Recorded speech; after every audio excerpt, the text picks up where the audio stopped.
Welcome to the new sound of online radio. Welcome to the sound of Universal Broadcasting Network. 'Cause you make me feel like I've been locked out of hell. A mix of today's hits and hard-to-find favorites, combined with the most entertaining and intriguing talk anywhere. This is your sound.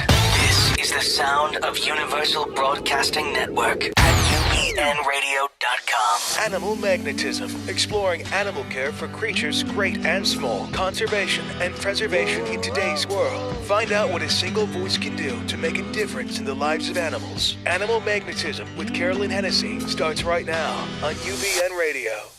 Welcome once again, listeners. Oh my goodness. Preservationists, conservationists, one and all. Those of you cultivating the preservationist heart, and I hope you all are. I still think we need to change that sort of opening bumper music from Simon and Garfunkel's At the Zoo, because it's got that line in there. I know. You know, the monkeys stand for honesty, giraffes are insincere, which they're not, and we're going to find out about that today. Yes, we are. And the elephants are kindly, but they're dumb. I mean, one of the four smartest animals on the planet. So listeners, can I be a little louder in my you-know-whats? And we call them cans, ladies and gentlemen. In my cans. Cans, Thank baby. you, my friend Jamal. So listeners, if anyone wants to write a fabulous animal magnetism bumper, an intro and an outro, an intro and an exit bumper, please send it in to www.ubnradio.com, because we'll review and we might play it and give you credit. What do you think about that? So there you go. Okay, my fabulous co-host Andrea Compton sitting here with me. Hi, sweetheart. Hi. How are you? Oh, yeah, you do. I'm just absolutely super. I know you are. You know, it's the LA Marathon today. Yay! We didn't think we would get here at all. At all. And we arrived at 8 o'clock. Because it also is spring forward. Oh, that's right. Yeah. No, well, of course, I set all of my clocks forward at about 8 o'clock last night, because I just didn't want to risk anything going wrong. We have two of the Los Angeles Zoo's greatest hits sitting in the studio today with us. Returning guest Mike D. Hello, Mike. Hello, how are you? I'm fantastic. I know that. Yes. And we also have Mike Bona, who is going to tell us all about giraffes and his trip to Kenya and bowling for rhinos. We have got the show of shows here today. So just a recap. We're going to dispense with news and views, even though there is so much. Yes. But, you know, listeners, look it up. Listen, pay attention. There's a lot happening, news and views. But we've got Mike D. Very, very short recap of your bio. After serving in the military and receiving several commendations, you began your career at the Los Angeles Zoo in 1967 as an animal keeper and rose through the ranks to serve. You became the General Curator from 1998 to 2008. The list of professional animal-related organizations that you have or currently belong to is so extensive, as well as the many committees you have served on for the Association of Zoos and Aquariums. We're going to talk about that in a little bit.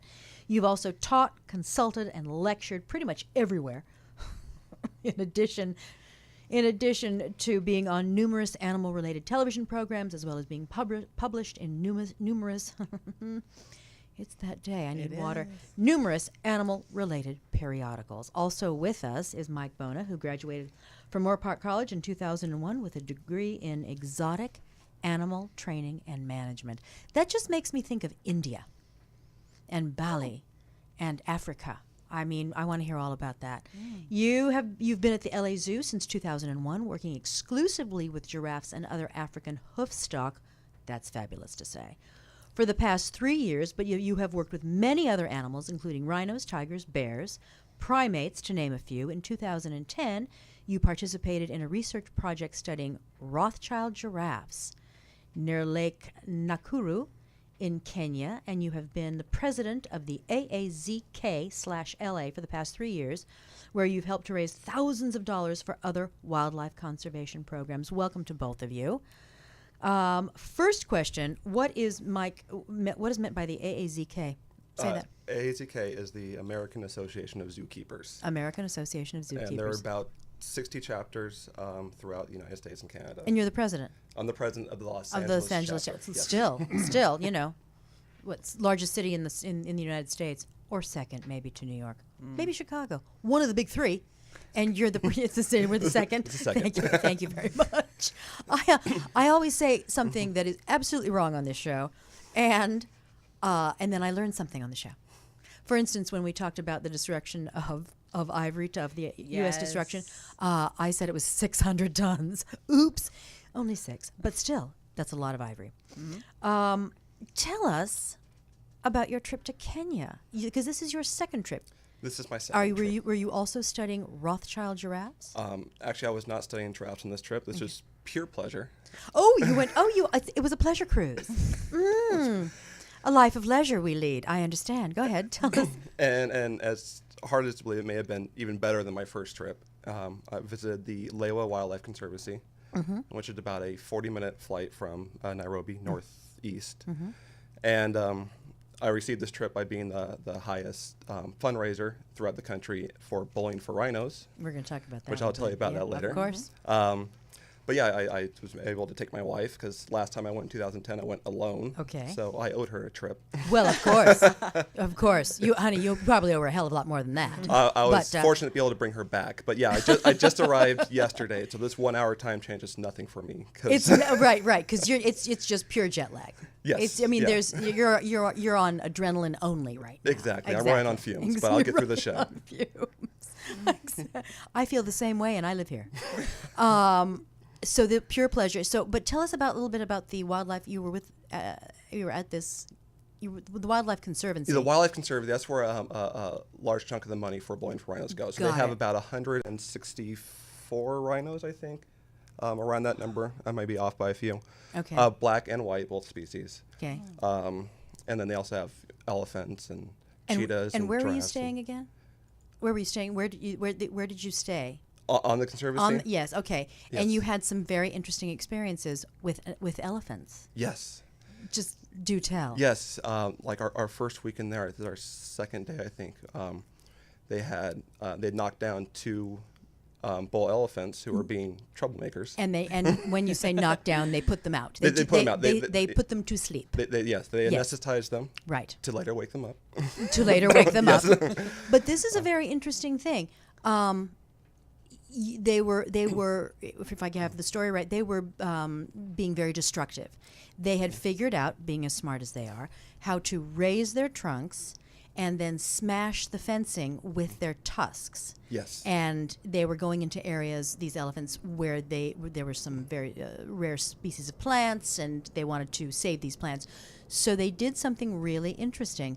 They knocked them down, and they knocked them down, and they removed a good chunk of their tusks, so they couldn't do that destructive behavior anymore. Right. So they measured, and they were certain that they didn't cut into the blood vessels, that growth plate, and they removed the tusks so they couldn't be destructive. Yeah, they have about a foot of tusk left that you can see that's visible, but the rest is gone. And they took off about how much, would you say? Just roughly. It was about 3 feet. 3 feet. Yeah. Okay. So this is a very interesting way to harvest ivory. In other words, any poachers listening out there, you don't have to kill the elephant.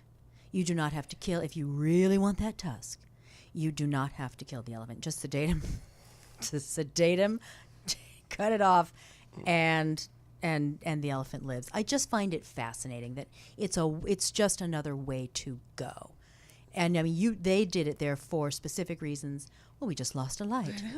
Well, thank heavens it's not on me. It's just another way to go. In other words, it's just a different way of thinking. If people could kind of understand this, of course, you'd have to. This might be like on an elephant farm, for instance. Anyway, I find it fascinating that you don't have to kill the beast to remove what is so coveted. I don't think poachers are really the most people with values that you can consider. No, of course not. But then bullets are easier to get than the restricted absolutely. drugs that are absolutely. on the animals. It's just fascinating. Yes. It just makes one think. The whole process from darting them to knock them down to giving them the reversal drug to recover them was about a half hour, about 30 minutes. About a half hour. Yeah. Yeah, okay. All right. Poachers, just take note. Now, Mr. D, welcome back. Thank you. Hi, Sparky. Hi, Sparky. Yeah, that was my dog's name. I just adore you so much. This is your. How many times have you been on the show? This is your second time. second time. That's your second time. We're just going to. You'll just be a. We're going to make you a permanent guest. For my listeners who might not know, what exactly does a general curator do for a zoo? Well, most general curators are in charge of the animal collection and the staffing. So Entire. that would be everything. I had about 125 people that answered to me, and that was the curators, and that was a curator of mammals, two curators of mammals, a curator of birds, and a curator of reptiles. And then the research department answered to me, and then behavioral enrichment answered to me. So I had a fairly large group.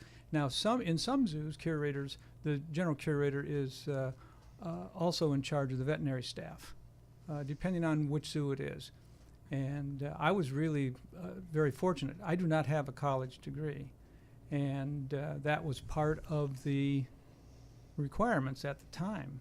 Even as curator of mammals, I didn't have a college degree. And because I had the experience and was involved in all these different programs with the zoo, they waived the requirements for me so that I could at least apply for the position. And I know that there were, for my job, I think there were about 10 different people that applied for the position, and I got it. It's fascinating, and many of them, I'm sure, went to college, had degrees, graduate school, but because of your experience, Yes. and your fabulous way with people. Well, you know what? Yes, I have a fabulous way with people. No, it's interesting, I'm sure, because you already knew the layout of the zoo. Right. You understood the ins and outs, the minutiae, the Absolutely. workings of the zoo. I would see that would be a no-brainer. Well, in the in the past, we had brought in outside individuals. There were two other general curators before I became the general curator. And the first one lasted for 3 years, and the second one lasted for almost two. So, and Right. it was just one of those, they just didn't do the job properly, or they made enemies right away. They probably wanted to buck the system And and that- yeah. put their own stamp, their own, their ideals, their working philosophy on the zoo. But you already knew not only the animal personalities, but the personalities of the trainers, of course, of the staff. staff. Yeah, Sure.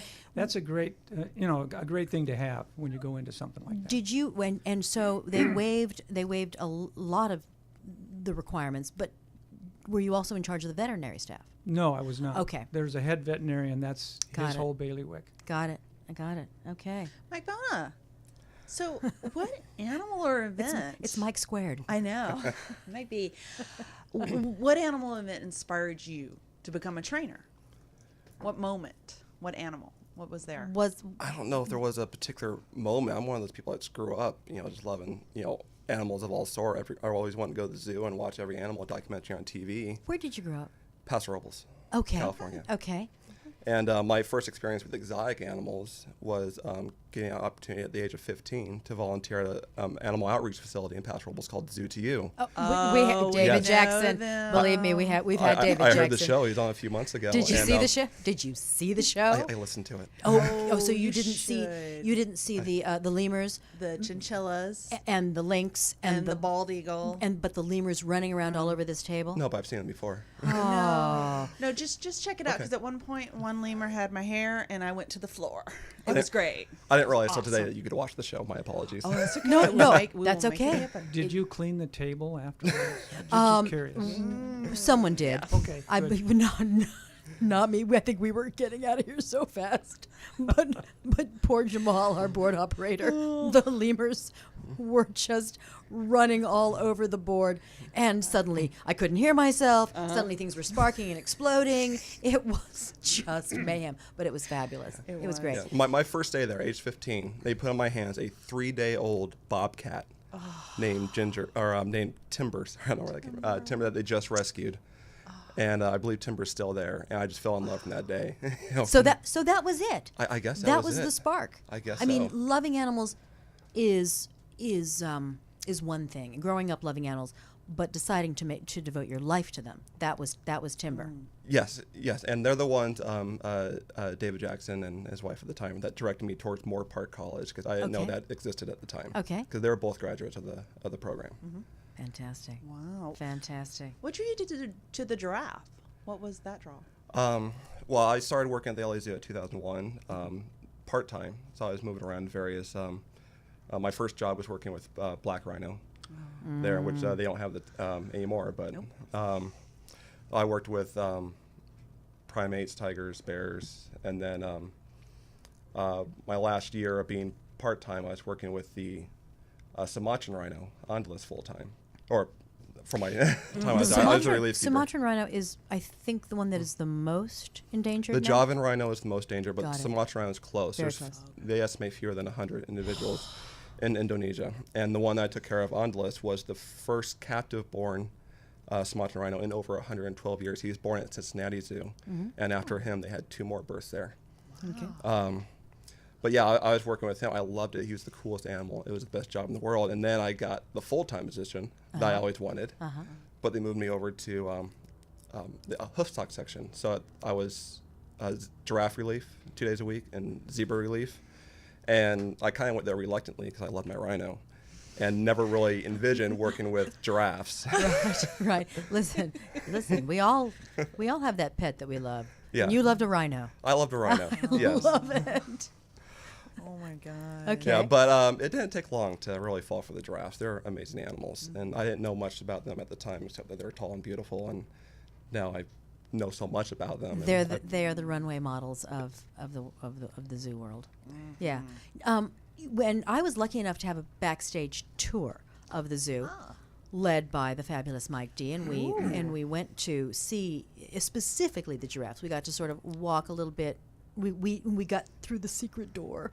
Oh. Kind of into the giraffe enclosure, just a little bit. I mean, there was obviously a fence, but they were so incredibly beautiful. And one of them did something. I can't remember what, and we saw it, and it was, I can't remember what it was. Very unusual for humans to see it, and it had to do with, I think, that was the female in heat. Was it? Oh, I think I know what you're talking about. Yeah. Yeah. Oh, you were. Yeah. Okay. Well, No. basically, the male, I believe you're talking about, the male is checking the female to see if she was cycling Right. and ready to breed. Right. And that process is when the female urinates, the male goes down, That's right. sticks his long Right. tongue out and takes a little sample of the urine, Right. lifts his head up, Right. full up, and he lifts his upper lip, and it's called a Fleming response. And basically, he's smelling the urine and determining the hormone levels to see if the females are ready to breed. And that's the only time he breeds them is when they're cycling. That's fabulous. And they cycle every 2 weeks. They cycle every 2 weeks. Yeah, and about every there- 15 days. Yeah. And there was also a baby giraffe we saw too. Yes. Just gorgeous, and none of them would come over and with us. I mean, we held our hand out with grasses and leaves and food and whatever. It's like, take it. And they were just, not interested in you with the 2 legs. Not interested. But they love you. They At love times. you. Most of the yeah. time, yes. Oh my goodness. Okay, Mr. D. Yes. When you and I first met, you told me a fabulous story because there's been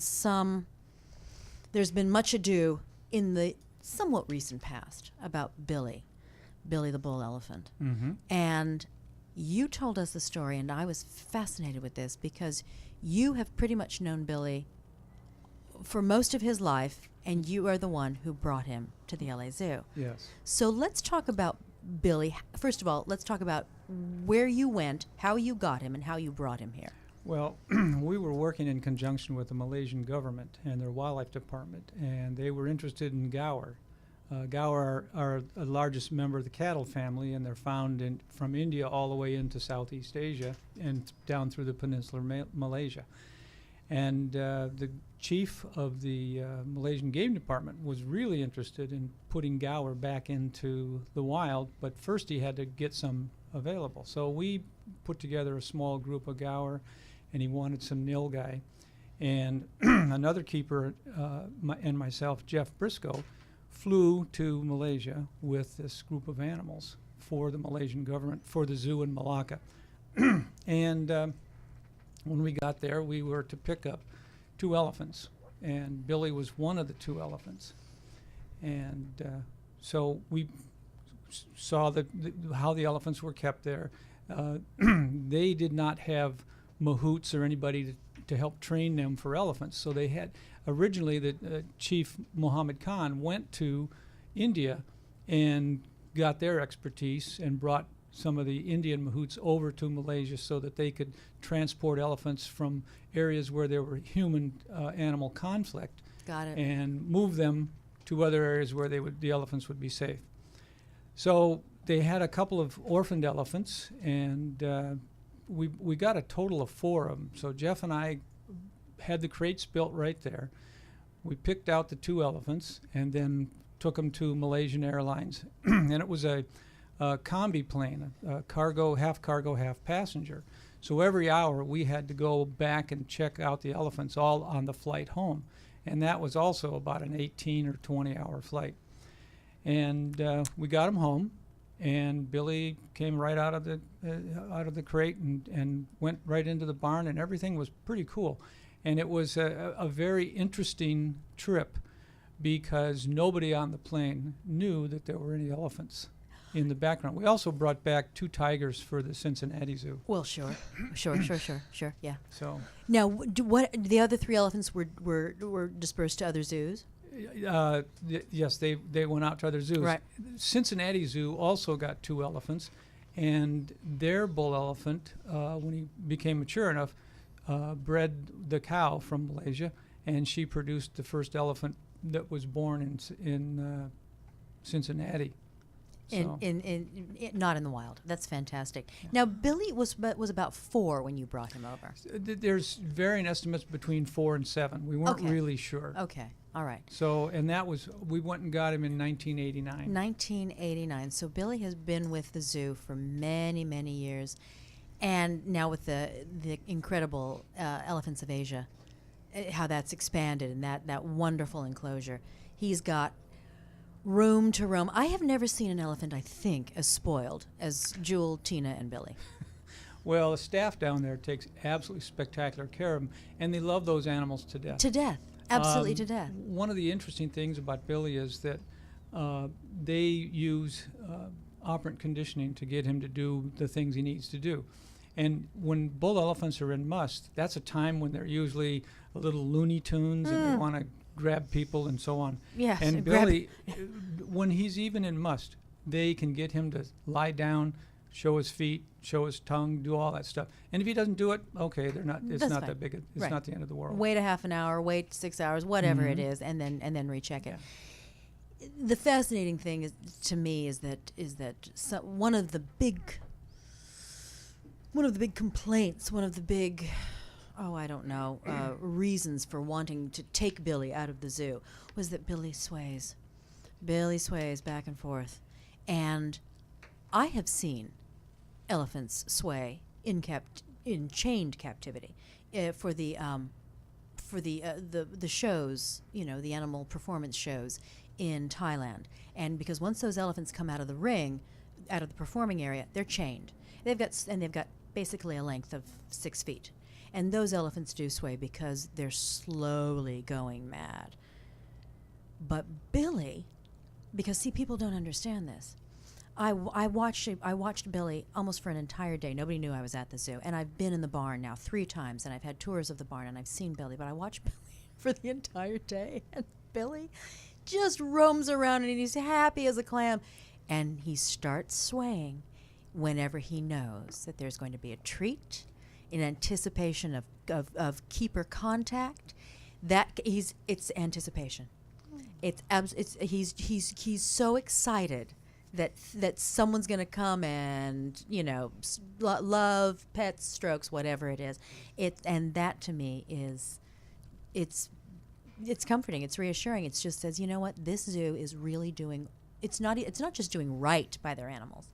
It's treating them as if they were almost above humans. So it's one of the reasons why I love this zoo.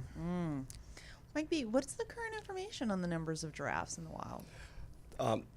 They're declining. They're about total population for all giraffes are under 100,000. But what most people don't realize, there are 9 different subspecies of giraffes. It's not just one common giraffe. There's 9. I take care of Maasai giraffe at the LA Zoo. Okay. And other giraffes you may have seen in other zoos throughout the country are the Rothschild and the reticulated. Those are the only 3 subspecies in the United States. Okay. But yeah, there's 6 others that range from the Maasai population. That's around 40,000 individuals, and I think they're the most healthy population. Okay. And they have 2 subspecies that are on the endangered species list, which is the Rothschild giraffe, which there are fewer than 670 individuals, and the West African giraffe, which there are fewer than 200 individuals in the wild. So they're critically endangered. What is the leading contributor to why these numbers are going down? What's out there? It's poaching. poaching? It's human, wildlife conflict. It's overpopulation, and a lot of poor communities there that one giraffe could feed a whole community, and it's kind of hard to tell people that you can't shoot this animal to feed yourself. But right. that's one of the contributions, and they're. What is there any plan on bringing? Well, tell me the giraffe that's less than 200. The West African. The West African. Is there any plan on bringing at least a male and a female here? Not that I'm aware of, no. And they're in Nigeria. I don't know what the relationship is with the government there, or how difficult that'd be to do. But what are the main factors in telling a giraffe from another giraffe? The Nigerian giraffe from the. They all have a unique spot pattern. Unique spot Yes, pattern, yes. and there are no 2 patterns alike within that spot pattern. That's correct. Each giraffe has an individual spot pattern. When I went to do research with the Rothschild giraffe in 2010 in Kenya, that was part of our job. Is we'd go throughout the conservancy, take pictures of photos of all the giraffes, go back to the research lab later, look at the photos and identify them all by their spots, because they had them all cataloged there. So by the end of the day, I was seeing and dreaming in spots. 9 different species of giraffes. Subspecies. Subspecies of giraffes. Which, there is research and studies being done that suggests many of them may be their own individual species altogether, but however, as right now, they're officially classified as subspecies. 9 different spot patterns, Yes. and infinite combinations of patterns within those. Yes.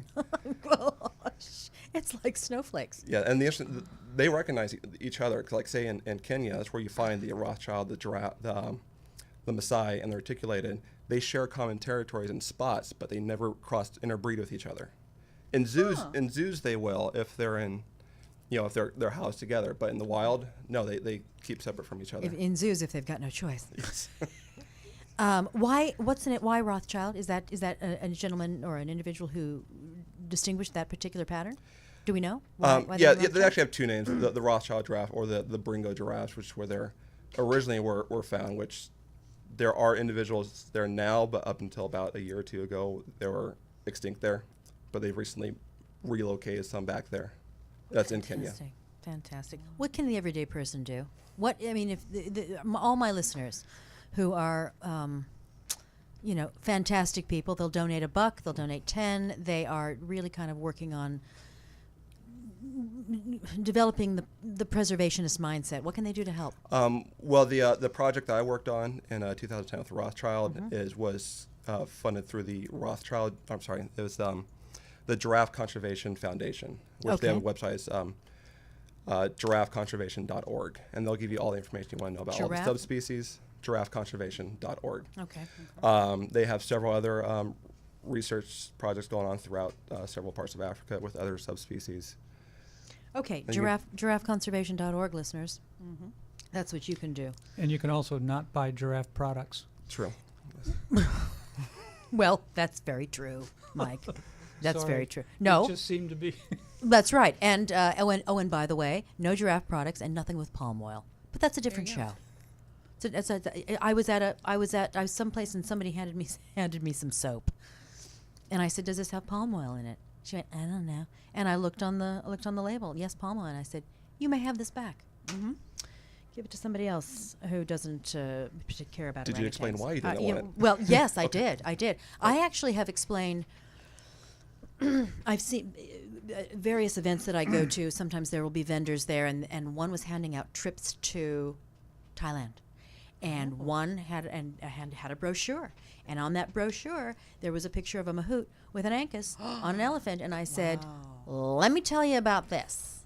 And I said, and here's why, and here's this, and here's that, and here's this, and that particular vendor who did not, he was just sort of, helping out the owner, went right back to the owner and said, "We have to stop this. We have to stop going to this place. We need to go to this place, Lake Chilert and, an Elephant Nature Park." And I thought, well, goodness, I made a little difference. But it's like, you bet. When I see it, I absolutely point it out. Let's talk for a moment about Dr. Ann Dagg and what she does and how she fits into the world of giraffes and what her importance is. Well, Ann Dagg is pretty much the foremost expert of giraffes, and that's because she went down. She was born and raised in Toronto, Canada, and in 1956, she decided she wanted to research giraffes in the wild, so she went down to South Africa on her own and studied giraffes there, and moved up kind of the East Coast to Tanzania and all the other countries to study giraffes. She did this in 1956 through 1957. It's about 3 or 4 years before Jane Goodall went to study chimpanzees. So I know a lot of people that study animals or do research out in the wild now, especially women, are called like the Jane Goodall of their field. But Diane Fossey, Jane Goodall, Dr. Baruti. Mary Valdez. Yeah. Well, all of us in the know. Leakey. In the giraffe, conservation, giraffe care field, we call Jane Goodall the Ann Dagg of her field in chimpanzees. Right. I love that. Yeah. I love that. It's like that's great. And she is obviously 1956, 57. She's no longer with us, but she is with us. I met her. Really? Yes, she is with us. She's working. She just released another book on giraffe behavior and. Well, good on her. Yeah, I've met her twice at 2 different giraffe care conservation conferences I went to. She's an amazing woman. I think we need to research her as perhaps being a guest on the show. Oh, definitely. Would you come back with Ann Dagg? I would love to. Okay. Oh. Where does she live? I think she still lives. She doesn't live in California. I think she might still live in Canada. I don't know exactly where they're based. But we can make that work. That's just a simple jaunt on a plane. That's just a jaunt. So do me a favor and tell me, what's a typical day like for you as a giraffe keeper trainer? What do you do besides wake up and go to and park? It's a lot of work caring for these giraffes. It's not just the giraffes I work for. Okay. It's the giraffe string, but they're the most recognizable animals. But I take care of a Garanuk, which is a African gazelle. We saw those, yes. Yes, sometimes they're called a giraffe gazelle because of their long necks. Okay. And they're the ones that do something very interesting when they eat. Yes. Tell me. They have the ability to stand up straight on their hind legs, to flex their hip bones and muscles and stand up straight up tall, which they're the only ungulate that can do that. Right. Yeah. But I thought there was something with their throat. Well, they can when they're ruminants, so that means they chew their cud kind of like a cow. Oh, okay. And they're not the only ones. I think you can actually see the food kind of going down and up. You can see that with the giraffes also. But that was fascinating when we had that backstage tour, and you were talking about it, you watch it in their throat. It's like a lump in the throat. You watch the food come back up, they chew, and then you watch it go back down again. Wow. It's fascinating because it's large. It's a large lump that comes up. It's very obvious. We were just mesmerized. Wow. Okay. What's your favorite moment with the kids when they come to the zoo? My kids, I have 2 kids. I have a 5-year-old son, Nicholas, and a 7-year-old son, Nicholas, 5-year-old daughter, Dawn. They come to the zoo and visit me for lunch on the weekends about at least once a month, and I try to show them something new whenever I can, whether there's something new to show them. But, they always want to feed the giraffes. We have one male, Artemis, who's our more social giraffe that they like to come down and give little treats to.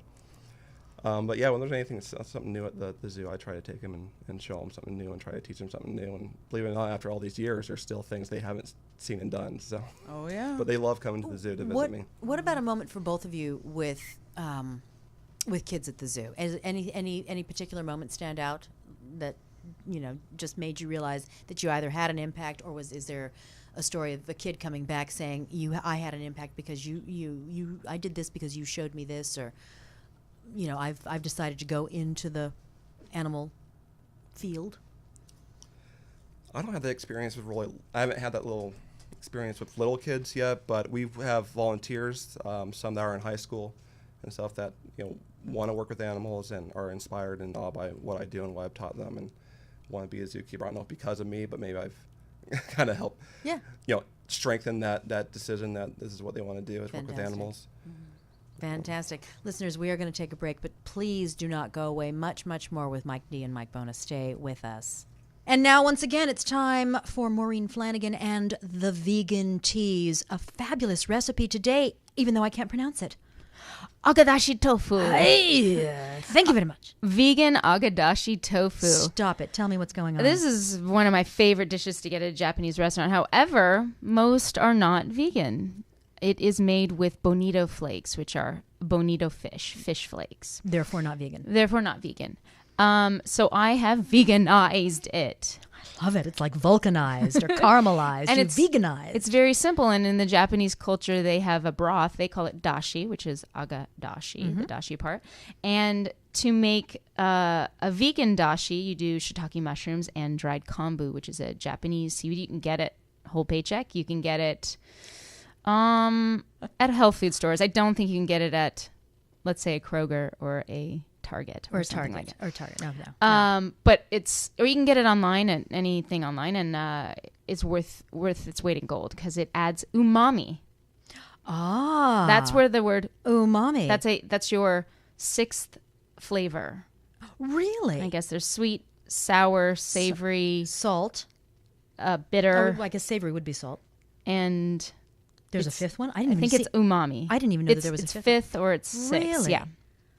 That's what it is. You know what I was about to do? Ask you if you've ever had an umami burger, but then I realized, no, you're a vegan. I have had an umami burger before I was vegan. Ah, okay.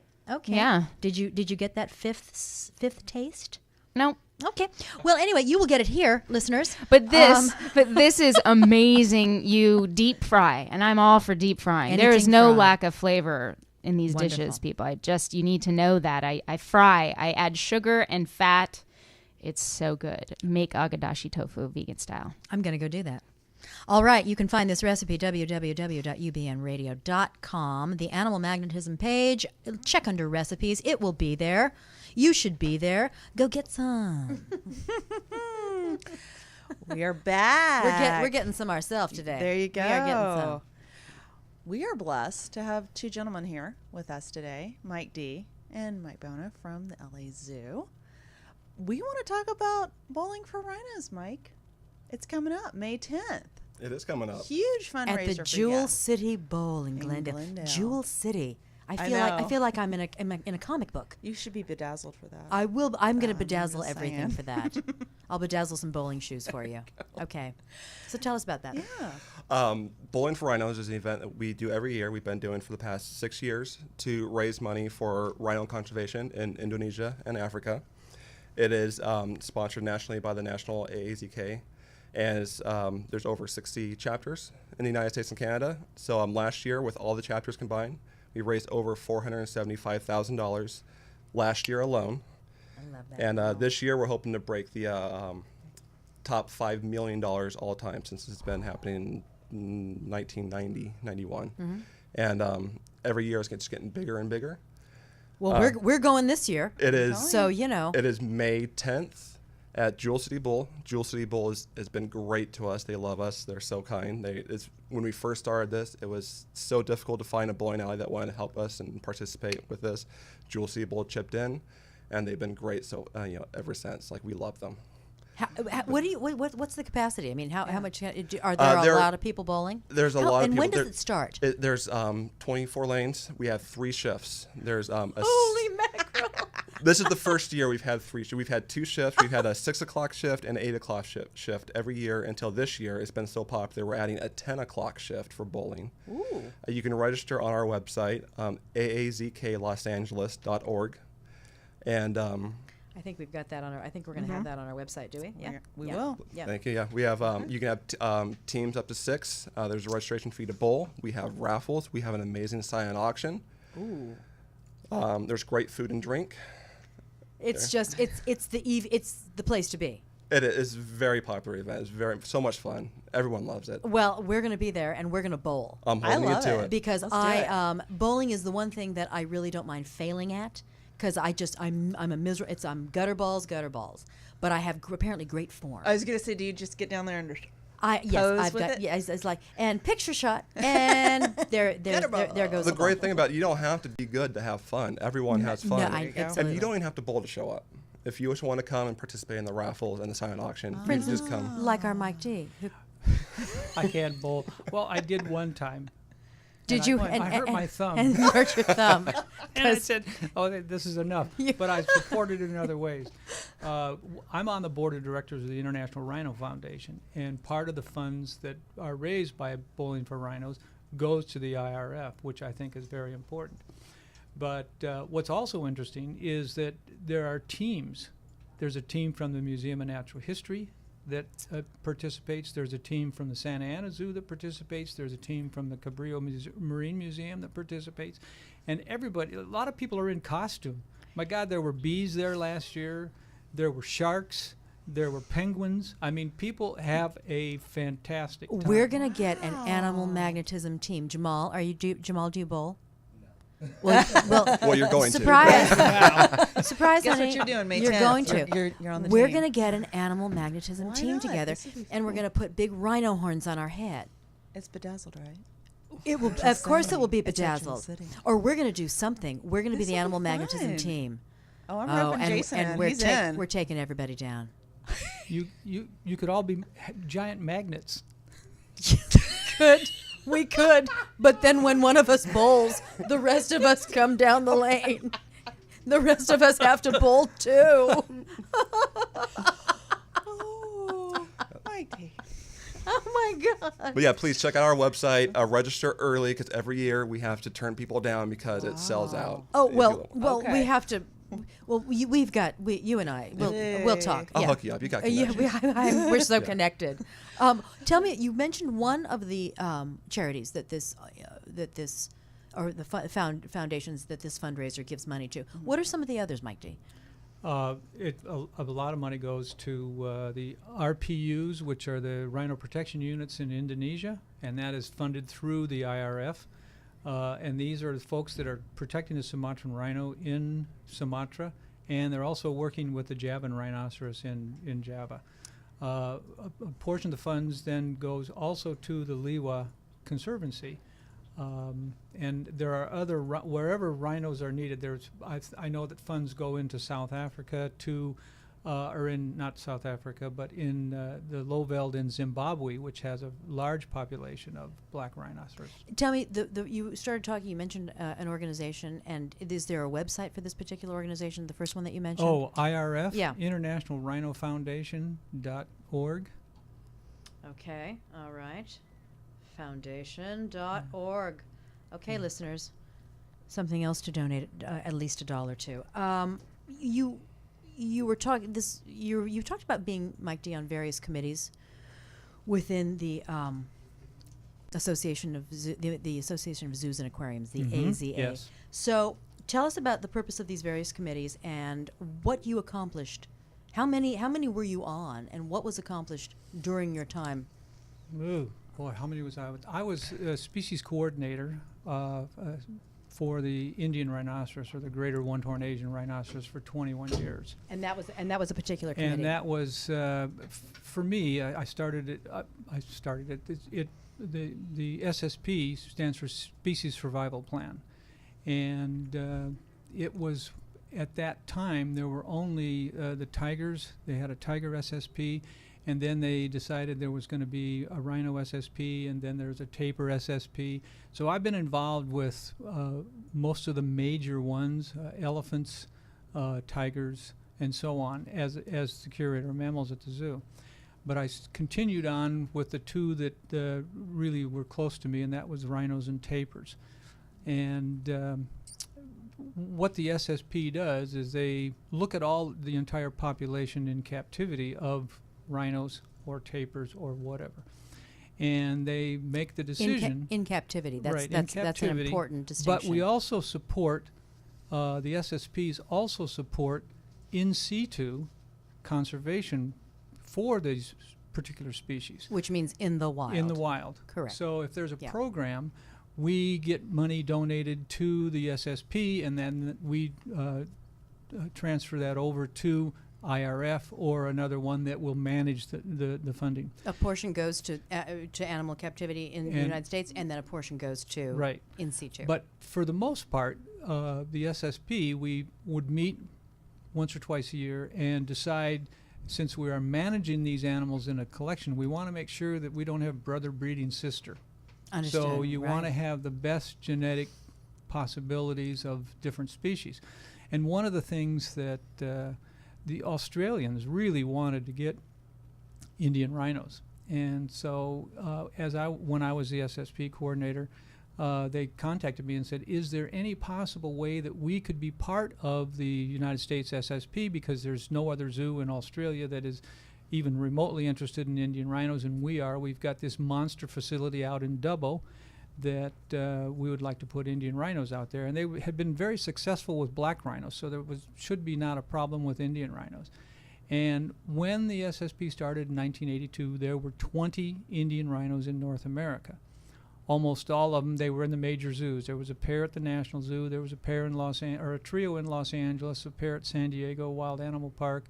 There was a pair in Miami, and a couple other. Philadelphia had a pair. But the population was starting to age, and as they aged, you're going to get less and less reproductive Sure. viability. So the National Zoo had the first Indian rhinoceros born in captivity in 1974, and his name was Patrick, and he's now at the zoo in Toronto, where he's sired several offspring. We had a wild-caught male and a wild-caught female, which were genetically extremely important to the population, because most of the animals that were currently in the United States were related to Basel Zoo, Switzerland, their stock, because they bred the first Indian rhino in 1956 in Europe. Wow. And so they continued to breed them. When we started the breeding program in Los Angeles, I'll never forget the first time we put them together. Indian rhinos normally breed for about an hour. Really? And in that time period, the male can have up to 86 ejaculations. And That's tough on the female. I got to tell you, that's some. well, That's diligence. That's commitment. Okay, go ahead. and females come into heat every 35 to 45 days. So you have, and they are also, they've got to be that perfect timing when they're bred. So you catch the female in the morning, and hopefully you wait about 8 hours, depending on when you think she might have come into heat, because there's that, they're in heat for 20, you got 8, 4 peak, and then it drops down for them to be bred. So as soon as, when we first put them together, we put them together almost immediately.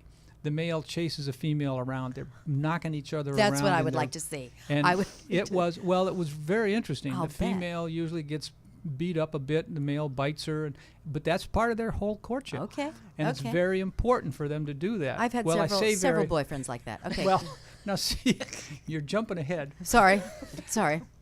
We put them together during the middle of the day, and the male bred the female, but it was only a half-hour breeding. She collapsed. I mean, all that running around was just way too much for her.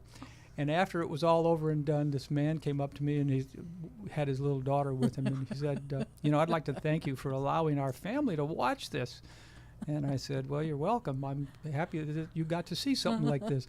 And then I thought, his daughter will never date. Never date. Never, After seeing ever, that. ever date. So, but we had, and on another time we put the rhinos together, and the female wouldn't turn around. She had her rear end to the male, and she kept squirting urine at the gate, and he was testing it. And I finally told the keepers, I said, let's go ahead and open it up.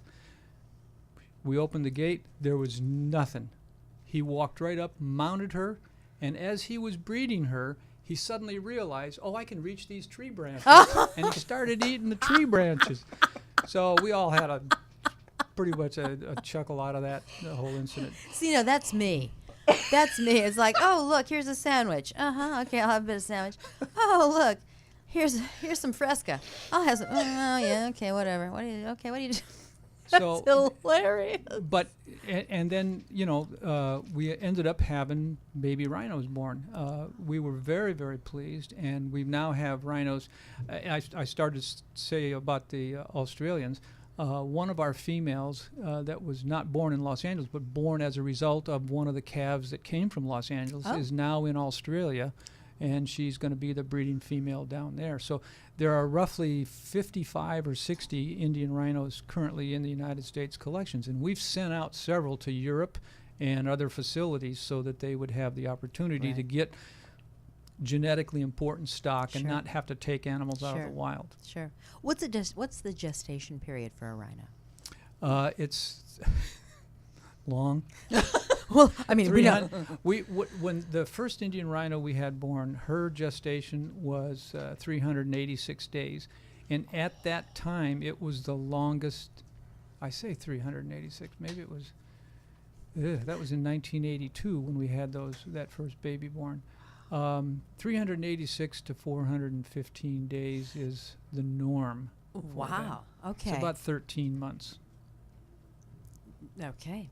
So that's a long time to carry a baby. And it was interesting. The Pittsburgh National Zoo had the first one born in the United States, and it was a live birth. And San Diego Wild Animal Park had the next two born in captivity, and they were, or next two in the United States, and both those, the first calf was stillbirth, and the second calf died after the second day. Oh my so gosh. to go that long with a fetus, and then the fetus is dead in utero, is very, very disappointing. So I have a little story about the first rhino birth in Los Angeles. It was a little female, and we had to put a 24-hour watch on the female because we didn't want anything to happen. We taped the whole birth and everything. And our veterinarian at the time was a Dr. Michael Loomis, who was also a vet at the National Zoo. And he kept teasing me about, that rhino's not pregnant. She's just got cystic tumors, which is what happened to the female at the National Zoo after she had her first. They thought she was pregnant. It turned out that when she died, they found she had cystic tumors. And so she broke water about 4:50 in the afternoon, and we called the vet down, and Dr. Loomis came down and he looked. He says, "That's just urine." I said, No, look, it's different. He said, No, it's just urine. And he was still thinking cystic ovaries. And he said, "Yeah, that's what it is." He leaves. So at 4 o'clock in the morning, myself and the two keepers were sitting in the barn watching the female, and we had fetal membranes. So I called Michael Loomis up and I said, "You better get in here. We're having a baby Indian rhino." So he races in.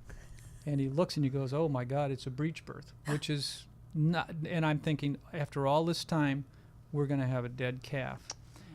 So he raced up to the health center to get whatever you do, and whatever materials you need for saving baby rhinos. And by the time he came back down, the calf had been born and it was alive. The mom cleaned it up. She did all the stuff. And he walks in the barn, and I said to him, "Look at that cystic ovary."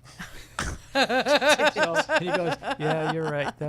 And so it was just truly an amazing thing. It was one of the highlights of my zoo career was watching. My father once said, when you get a job and you make a certain amount of money, and you feel, if I made $10 an hour, I'd be happy. And then you say, no, if I made $15 an hour. Well, that was my idea with the rhinos. Keep them in captivity, do the best you can with them, give them everything they need, and then the next step is, let's get them to breed. Then the next step, okay, now we've got them to breed, let's get them to have a live baby. So there's always that thing. And then the next step is move those babies out and then potentially send something back to the wild. No disrespect to Dr. Loomis, but you should have been head of the veterinary department, obviously. They should have made you, they should have just waived everything and made you head of the vet department. Dr. Loomis was just teasing me. I'm sure he was. As I say, no disrespect. Tell us, Mike D., about some of the classes that you teach for the Los Angeles Unified School District. I taught exotic animal care for the Animal Keeper Training class, and that is a class that is given roughly every 2 years or so Right. Am I right? It's Yeah, still roughly, given. yeah. And it's for people that would like to work in a zoo situation but do not have the qualifications. The qualifications are you have to graduate from Moore Park, or Gainesville, Florida has a exotic animal care program also. And I think there may be a third one now up in New York. And that's very important because we want people that know what, when they come in on the job, they know what they're doing, they know a little bit about the zoo, they know a little bit about the animal collection. And so the animal keeper training class was a way for the average Joe on the street. I don't have any experience, but if you took that and volunteered for 200 hours, that allowed you to take the animal keeper test. Right. And so there's been several people that have been hired off that list over the years. So I taught that class, and I would do feeds and feeding, or I would do SSP things. I taught at Moore Park College, a couple of classes out there, special, not like I wasn't a teacher at Moore Park, but I taught special classes out there. And one of them was what do carnivores eat? They eat meat. Are there any questions? There will be a test later on. And then I've also done ROP with Beverly Hills High School, which I did for 5 years. And that was students. What's ROP? What does that stand for? Regional Occupation Program. And it was students from all over Southern California that were interested in potentially working in a zoo or wanted to know more about it. It was part of their curriculum. And I've also taught at the magnet school that's in the zoo parking lot, and for North Hollywood High School. And then in February I did Sex in the City Zoo. I'm sure you just really, that was hard for you. It was. I was told later that it was very salacious. And the person that told me that, I said, my God, I haven't heard that word my whole life. But I had to keep it clean. It was for adults only. I know. And this was the most interesting part about this class, or this lecture, is, and I've done this before. I did, I think, 4 or 5 of them at the zoo over the years. I look at the audience, and they're like 20, 22, 23. So I look out there and I'm thinking, these folks their parents never told them anything. I'm going to have to teach them about the birds and the bees. And I'll never forget my dad, when I was like 16, he said, I was getting ready to get my driver's license, and he said, I think it's time we had that talk. And I said, I took biology. Oh, okay. That was it. Thank you. Go take your driver's test. So, oh my gosh. Well, so I figured that's what these youngsters were doing. Their parents didn't give them the talk, so they had to go. So it was up to Uncle me. Mike. Well, I'll tell you something. I think I give it about a year and a half, and Andrea and I will be able to take that training test because we are learning so much about the zoo. We're going to become trainers. We're putting in our 200 hours now. I think we're going to do it. So both of you, what advice would you give to potential trainers, Mike Bona, coming up? And both of you, what advice would you give to potential trainers? Conservationists, zoological people who are interested in animals. What advice would you give? I mean, stick with it. I mean, if you want to work with animals, find places where that'll give you the opportunity. Volunteer at your local zoo. Look up Moore Park College, and if you want to be a student there, it's an intensive 2-year program. But students from there go on to be zookeepers. They go on to be animal trainers for the movie industry. They go work at SeaWorld. They go all over work. Train dolphins for the military. I mean, they're all any aspect where you can train an animal for something. There's probably a Moore Park graduate there doing it. Fantastic, Mike. What would you say? I would say probably one of the most important things is if you're getting an education and you want to stay in that field, stay in that school, stay in school. It's very, very important to get a college degree. Okay. You may not think that you're going to need it, but one never knows where it's going to come in. Right. And follow your dreams. That sort of blends. Don't let your dreams become dreams. That blends into my next question. What is your philosophy, your particular homespun grassroots philosophy about animal conservation and preservation? I don't have one. Okay. No. All right. See, I buy it. Under Gullible, see Carolyn. No, it's a thing that for me, when I first started at the zoo as an animal keeper, I was just interested in reptiles. I had my own little collection of reptiles at home, and my mom and dad would bring their friends over, and they would walk through my bedroom as part of the house tour, and I would be there with my little, and this is a California king snake, and it eats da-da-da-da-da. So I was educating them.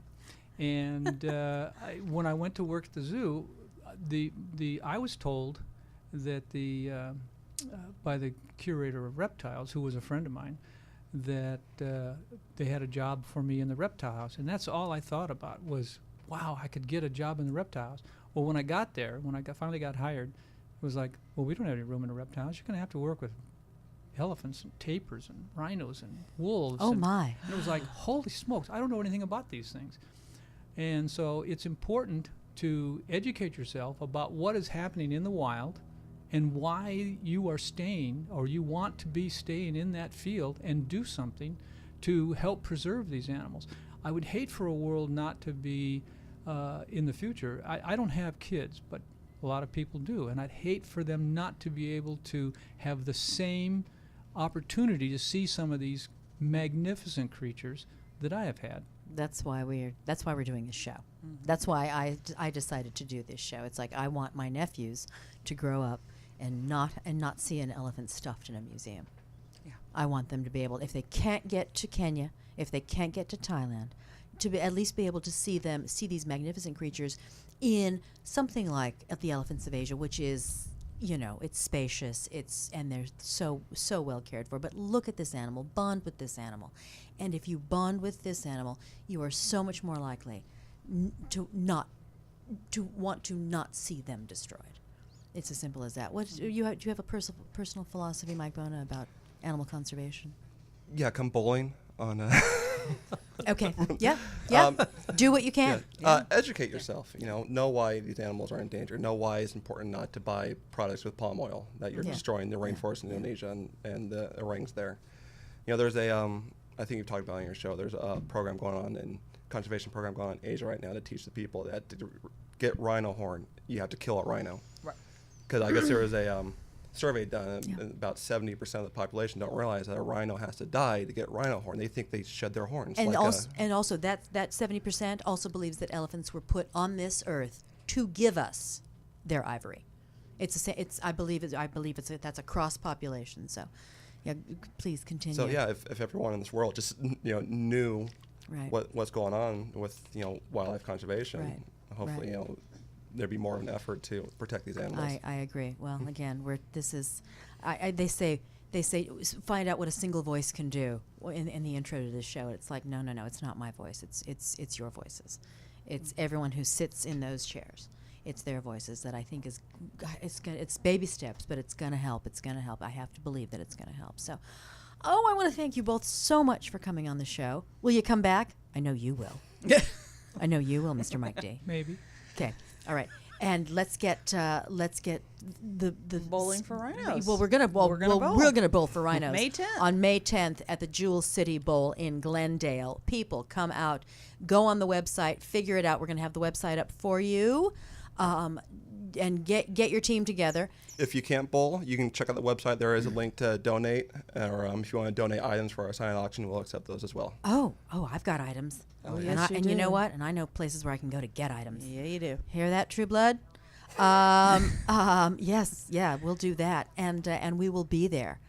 Thank you again so much for coming on and talking. This brings us to the end of another fabulous show. We didn't have time for pet tips. We got into vegan teas. Thank you to Maureen Flanagan, no longer with the show, but her vegan teas keep showing up, and the recipes are just that good.